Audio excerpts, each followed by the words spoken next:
Welcome back to my channel, Smoking and Grilling, and today we're making a peach cobbler with me, AB. Now listen, you guys been following me, you know that I'm trying to bring, take the mystery out of cooking, you know what I mean?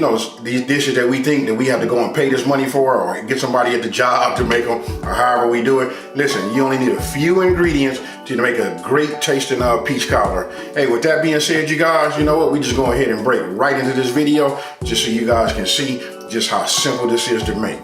All right, let's go. Okay, let's get started. First, we're gonna open up our cans of sliced peaches, which we have a total of 4, and each can is 15 ounces a piece. It's like 15.6 ounces. So after we get our 4 cans open and we put them into our pot, then we're gonna go ahead and add our white granulated sugar. When you see me adding the sugar, that was 1 cup, but what I did was I put in half of the contents, at first, like that, and then what I do is I stir it up just so that we don't get any clumps. You just want to mix it well, and then after that, then you want to pour the remaining sugar into your peaches.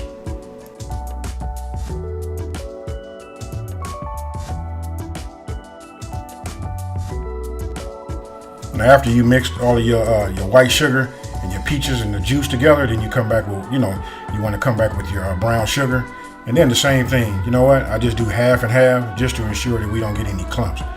And after that, then we start adding our spices. And here you can see, we got ground cinnamon. You know what? We start off with like 1 teaspoon. And listen, after you make this is up to you. You can tailor make it to how you like it. This right here is the combination that I like. It's like the perfect blend of spices and juice and peaches, and the cook time is just awesome. And then we come back with the ground nutmeg, 1 teaspoon. And again, listen, you just want to mix it up. And then of course we're gonna put it on the stove. Here I'm using an induction top. I'm gonna go ahead and put this on like a medium. I started out on medium and then adjusted my my heat down to about 200 degrees. So that's somewhere in between low and medium. So we'll just call it a low medium heat. And then you want to cook it for about 15 minutes. Now I take Pam, and this is the pan that we're gonna make the peach cobbler in. So I take it and I just spray it. You want to spray the edges, and then you want to spray, the base. This helps the crust, keeps it from sticking, and it serves as another purpose also. Once we get the crust and we get it ready to line it, what we do is we put it in there, and it makes it easier to spread it to the edges.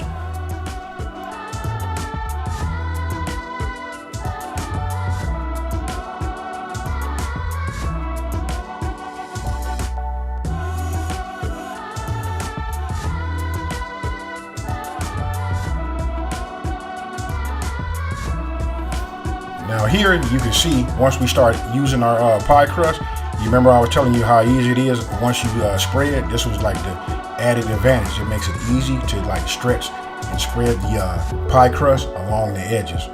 After that, and now you can see why we need 2, because it's only going to cover about 3/4 of it. It depends on how big your Pyrex or your cobbler pan is. So here again, just opening it up, spreading it out, and you'll see what I'm doing is I'm just like spreading it.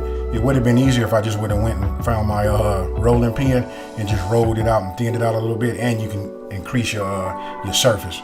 And then right here, you just put it in, and again, you just want to like make sure it comes up to the edges. And it's almost like working with Play-Doh, folks. You know what I mean? Taking us back to our kid days. But there you have it, and that's how it should look right there.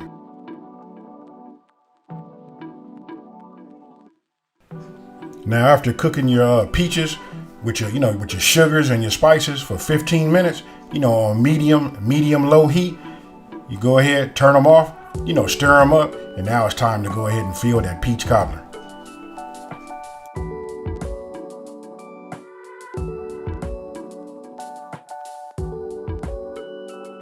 Now here's the part where I know your senses should be telling your brain that you're on your way to creating something amazing. Filling your peach cobbler crust, with this peach cobbler cream, and the smell, it's just like, I'm telling you, you're talking about overwhelming. That's it.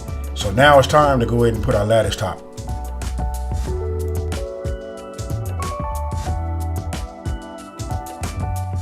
Now here we open up the other box with those other 2 ready-made pie crusts.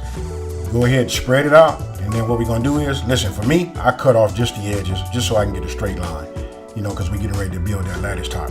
And I know I say lattice top, so that's more like a basket weave, but as you're gonna see right here, I just lay them across and lay them on top, hit it with that butter, and that butter, combines them and makes them cook together. And outside of that, listen, nobody can cannot tell that you did not, do the basket weave / lattice top, but you get the same result, the same amazing look, and we go from there.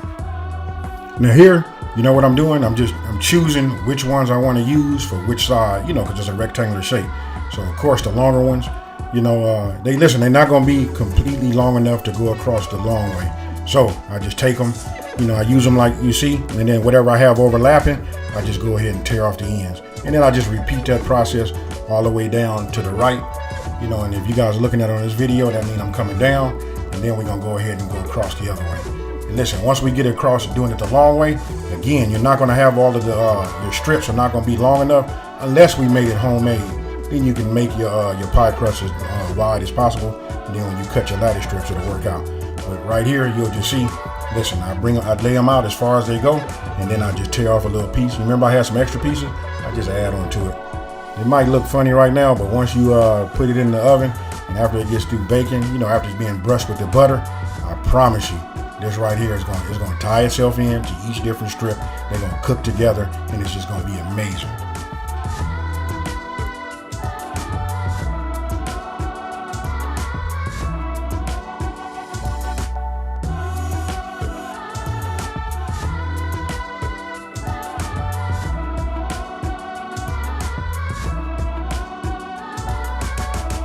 Now after you're done, what you want to do is you want to heat up at least, I'm going to say go ahead and get yourself 3 tablespoons of butter, get yourself a brush, and you want to brush all of your pie crust tops, all of your strips.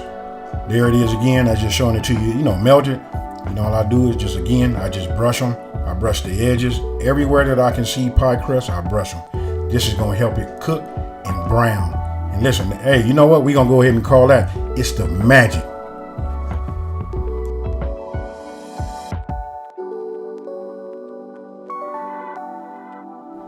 Now after you're done brushing your pie crust, everything is exposed, you want to put it in the oven, 350 degrees for 1 hour and 15 minutes. And then when you're done, that's what it should look like right there. Hey, that right there is going to put the aroma in your house and have everybody running like, hey, hurry up, let me cut it. Where's my ice cream? Let's get it in.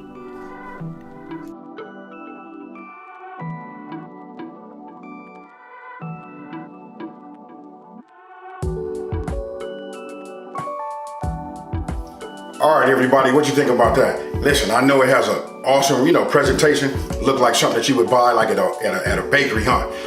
Very, very easy to make, Not a whole lot of ingredients. You got cinnamon, nutmeg, I use some spray pan for my pan, my Pyrex, my glass Pyrex right here. Then we use the pie crust. Now listen, eventually I'm gonna go ahead and make this, from scratch, but I'm just showing you guys, with today's, just how busy we are today, Hey, you're looking for something great, Nobody not gonna know that you didn't buy this from the store. If you ask me, this is better than store-bought. This say homemade all on it, just super easy to make, got a whole lot of taste, and right now my mouth is watering because the only thing I'm thinking about is, so I can jump into this French vanilla, hit a scoop, and boom, we finna do that. Hey, with that being said, you know what? I want you guys to leave a comment down below if you didn't know. I just want you to let me know, did you know how simple it was to just make a great peach cobbler? Hey, with that being said, if you're new to my channel, let me go ahead and welcome you to my channel. You know what? Thank you for watching this video. I'm gonna ask you guys to just like this video, share it with your friends, and tell everybody come check out Smoking and Grilling with AB. And with that being said, you guys, happy holidays, and I'm out. Peace.